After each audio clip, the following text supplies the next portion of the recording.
Cyberabad mind space దగ్గర ఉద్రిక్త పరిస్థితులు నెలకొన్నాయి. తెలంగాణ తొలి ముఖ్యమంత్రి కేసీఆర్ రెండో దశ మెట్రో పనులకు శంకుస్థాపన చేసిన శిలాఫలకాన్ని ధ్వంసం చేశారు. అక్కడ ప్రైవేటు సంస్థలు నిర్మాణ పనులను ప్రారంభించాయి. విషయం తెలుసుకున్న పట్లోళ్ల కార్తిక్ రెడ్డి అక్కడకు చేరుకుని నిరసన చేపట్టారు. కార్తిక్ రెడ్డిని పోలీసులు అరెస్ట్ చేసి పోలీస్ స్టేషన్కు తరలించారు. అక్కడ ఎలాంటి ఉద్రిక్త పరిస్థితులు తలెత్తకుండా భారీగా పోలీసులను మోహరించారు.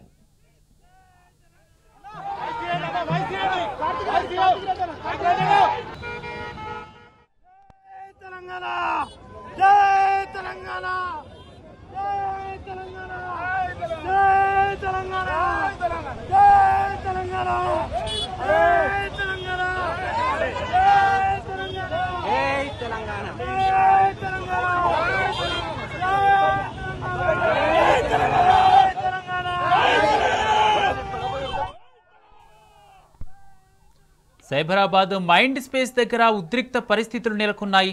తెలంగాణ తొలి ముఖ్యమంత్రి కేసీఆర్ రెండో దశ మెట్రో పనులకు శంకుస్థాపన చేసిన శిలాఫలకాన్ని ధ్వంసం చేశారు. అక్కడ ప్రైవేటు సంస్థలు నిర్మాణ పనులను ప్రారంభించాయి. విషయం తెలుసుకున్న పట్లోళ్ల కార్తిక్ రెడ్డి అక్కడకు చేరుకుని నిరసన చేపట్టారు. కార్తిక్ రెడ్డిని పోలీసులు అరెస్ట్ చేసి పోలీస్ స్టేషన్కు తరలించారు. అక్కడ ఎలాంటి ఉద్రిక్త పరిస్థితులు తలెత్తకుండా భారీగా పోలీసులను మోహరించారు.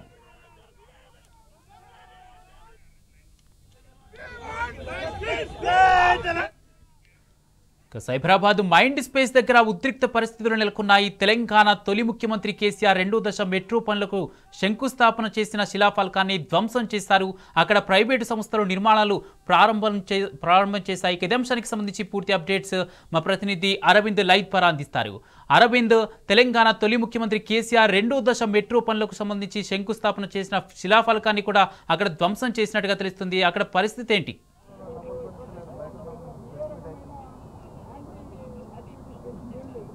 కుమార్, ఏదైతే చూసుకుంటే కేసీఆర్ గారు గత బీఆర్ఎస్ ప్రభుత్వంలో ఉన్నప్పుడు ప్రతిష్టాత్మకంగా రెండో ఫేజ్ మెట్రో కూడా ఇప్పటికే చేపట్టారు. అక్కడ శిలాఫలకాన్ని కూడా వేసి అంటే కనెక్టివిటీగా ఇక్కడ నుండి శంషాబాద్ ఎయిర్పోర్ట్ దగ్గరికి కూడా మెట్రో కూడా చేయాలని కూడా ప్రజలకు ఎలాంటి ఇబ్బంది కలగకూడదని ఇక్కడ ఐటీ కంపెనీస్ ఇంకా మరింత అభివృద్ధి చెందాలని కూడా వారు ఇప్పటికే దోహదపడ్డారు. కానీ కాంగ్రెస్ ప్రభుత్వం మాత్రం ఇప్పటికే అన్ని రద్దు చేస్తుంది, అన్ని కులగొడుతుందని కూడా చెప్పుకోవచ్చు. ఒక దిక్కు హైడ్రా, మరొక దిక్కు అభివృద్ధి కార్యక్రమాలను కూడా ఇప్పటికే భారీగా కులగొడుతుంది. మరి అక్కడ కూడా ఒక ప్రైవేట్ సంస్థ కూడా దానికి అప్పచెప్పారని కూడా ప్రధానంగా తెలుస్తుంది. మనతోని ఈరోజు ఏదైతే ఉదయం సమయంలో కూడా మైండ్ స్పేస్ దగ్గర కూడా కార్తిక్ రెడ్డి గారు ఇప్పటికే అక్కడ భారీ నిరసన తెలియజేశారు. పోలీసులు కూడా దురుసుగా ప్రవర్తించి వాళ్ళందరినీ ముందస్తుగానే అక్రమ అరెస్టు చేయించారు. ఏదైతే ప్రశ్నించే గొంతుకను ఏ విధంగా అరెస్ట్ చేస్తారని కూడా వారు తీవ్రంగా మండిపడుతున్నారు. మనతో కొంతమంది బీఆర్ఎస్ నాయకులు వారిని అడిగి పూర్తిగా తెలుసుకో. అసలు ప్రధానంగా మీరు ఇక్కడ రావడానికి కారణం ఏంటిది? అసలు ఎందుకు అరెస్ట్ చేశారు?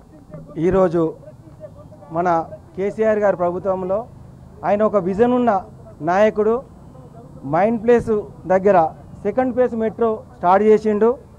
ఫ్యూచరు ప్లాన్తో చాలా ముందుకు తీసుకుపోయిన కేసీఆర్ గారికి ఎంతో రుణపడి ఉన్నాం తెలంగాణ ప్రజలందరము.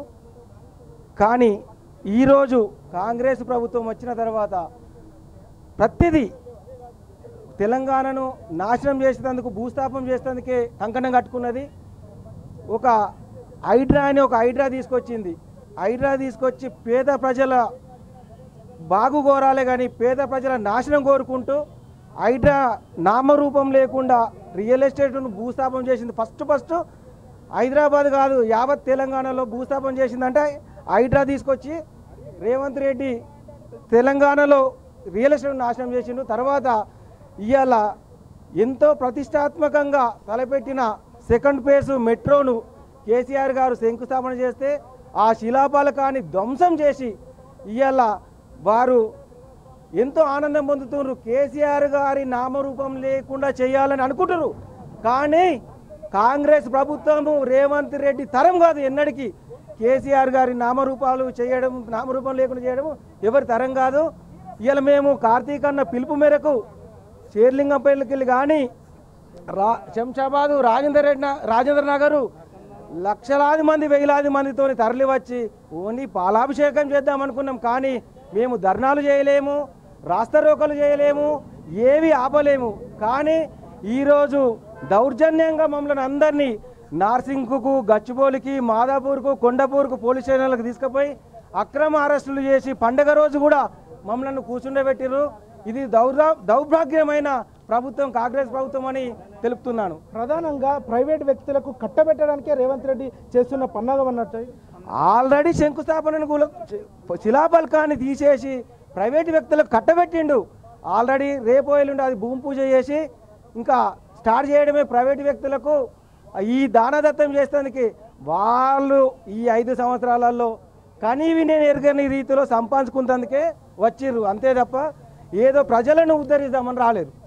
ఏదైతే బీఆర్ఎస్ గవర్నమెంట్లో శిలాఫలకాలు వేసి ప్రజలకు ఎలాంటి ఇబ్బంది కలగకూడదని అక్కడ నుండి ఇంటర్ కనెక్షన్గా మెట్రో 2వ ఫేజ్ ఏదైతే చేపట్టిన కేసీఆర్, ఈరోజు రేవంత్ రెడ్డి ప్రభుత్వం మాత్రం కూలగొట్టుడు, కూల్చివేతలు, హైడ్రాలు ప్రతి ఒక్కటి ఇదే చేస్తున్నారు. దానికి మీరు ఏమంటారు?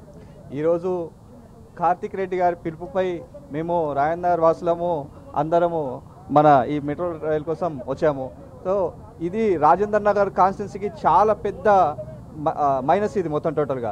ఎందుకంటే ఈరోజు అతి పెద్ద కాన్స్టిట్యున్సీ అంటే రాజేందర్ కాన్స్టిట్యున్సీ. ఇక్కడే డెవలప్మెంట్ జరుగుతుంది. ఇక్కడ మీరు చూస్తుంటే దాదాపు 30 నుంచి 64 ఫ్లోర్ల బిల్డింగ్లు ఇక్కడ కట్టడం జరుగుతుంది. రాను ఈ హైటెక్ సిటీ అంటే ఒక హబ్ ఆఫ్ టోటల్ వరల్డ్లో ఇది ఒక టాప్ మోస్ట్ రిచెస్ట్ ఏరియా కావడం జరుగుతుంది. ఇక్కడ శంషాబాద్ నుంచి తీసుకొని మన తర్వాత రాజేంద్ర నగరు, తర్వాత బుదివేలే కానీ, తర్వాత నార్సింగే కానీ, కుప్పలగూడ కానీ, ఇక్కడ గచ్చిపోలే కానీ, ఇక్కడ దాదాపు ఒక 10 నుంచి 12 స్టాపులు ఉంటుండే. ఈ ఏరియాలో ఇంకా మెట్రో ఇట్లాంటివి వస్తే చాలా డెవలప్మెంట్ జరుగుతుందని చెప్పేసి మా కార్తిక్ రెడ్డి గారు దీని వెంబడి బాగా పడడం జరిగింది. ఇప్పుడు ప్రధానంగా కార్తిక్ రెడ్డి గారు కేవలం దిగంగానే పోలీసులు అరెస్ట్ చేసుకొని పోయి, అంటే కాంగ్రెస్ ప్రభుత్వానికి ఎందుకంత భయం? అంటే తప్పు చేస్తుందనే భయమా, లేదా ప్రైవేట్ వ్యక్తులకు కట్టబెట్టుతుందనే భయమా? కాంగ్రెస్ గవర్నమెంట్ ఏదైతే హైడ్రా అని చెప్పి తీసుకొని వచ్చిందో ఆ సూత్రానికి మా కార్తిక్ రెడ్డి గారు ఫస్ట్ ముందట అడిగేసిండ్రంటే మా నాయకుడు కార్తిక్ రెడ్డి గారే. ఎందుకంటే మీరు గమనించాలి, ఏ రోజైతే తిరగబడడం జరిగిందో స్టార్టింగ్ మన సన్ సిటీ నుంచి స్టార్టింగ్ ప్రోగ్రామ్ చేయడం జరిగింది. హరీష్ రావు గారిని తీసుకొచ్చారు మా కార్తిక్ రెడ్డి గారు, సబితాయిందర్ రెడ్డి గారిని తీసుకొచ్చారు, తలసాని శ్రీనివాస్ యాదవ్ గారిని తీసుకొచ్చారు, మాజీ మంత్రులు, ఎమ్మెల్యేలు మొత్తం వచ్చి ఫస్ట్ కూర్చున్న దాడి ఇక్కడే. తర్వాత అత్తాపూర్లో జరిగింది రాజపుష్ప దగ్గర.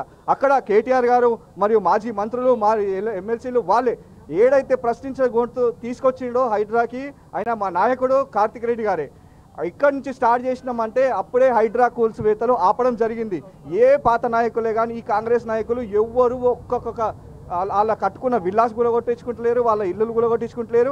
ఈరోజు మన వేరే ప్రజల మీద మాత్రం హైడ్రాని బాగా మొక్కు చూపుతున్నారు మొత్తం టోటల్గా. రైట్. ఏదైతే చూసుకుంటే కాంగ్రెస్ ప్రభుత్వం కేవలం కుట్రపూరిత రాజకీయాలు చేస్తుంది. కేసీఆర్ ఆనవాళ్ళు తుడిచేయాలనే పన్నాగంతోనే మెట్రో కూడా ప్రైవేట్ వ్యక్తులకు కట్టబెట్టి అక్కడున్న మెట్రో శిలాఫలకాన్ని ఇప్పటికే ధ్వంసం చేశారు. అభివృద్ధి పదానికి ఆమడు అరుగుల దూరం ఉన్న కాంగ్రెస్ ప్రభుత్వానికి నేడు రాష్ట్ర ప్రభుత్వంలో ప్రతి ఒక్కరు చెంపపెట్టలాంటి సమాధానం చెప్పే రోజు కూడా రాబోతుందని కూడా చెప్పారు. ఇప్పటికే కార్తిక్ రెడ్డి గారిని ఇప్పటికే ఎలాంటి ఈ ధర్నా చేయకుండా, ఎలాంటి నిరసన చేయకుండా కేవలం దిగి పాలాభిషేకం చేద్దామని ఏదైతే దిగారో, దిగిన వెంటనే పోలీసులు కూడా అత్యుత్సాహం ప్రదర్శించి వారిని అరెస్ట్ చేసి తీసుకుపోవడం జరిగింది. ఫస్ట్ మాధవపూర్ పిఎస్లో తరలించారు. మరి వాళ్ళ నుంచి వెళ్ళి డైవర్షన్ పాలిటిక్స్ లాగా కాంగ్రెస్కు పెట్టిన పేరు అన్నట్టు కూడా తర్వాత నార్సింగ్ పోలీస్ స్టేషన్ కూడా ఇప్పటికే తీసుకొచ్చినట్టు ప్రధానంగా తెలుస్తుంది. ఏదేమైనప్పుడు కూడా రాష్ట్ర ప్రభుత్వంలో మాత్రం ఇప్పటికే అల్లకల్లోలంగా రాష్ట్రంలో అభివృద్ధి పనులు కూడా జరుగుతున్నాయని తెలుస్తుంది. Over to studio Raj Kumar. Right, thank you Arvind.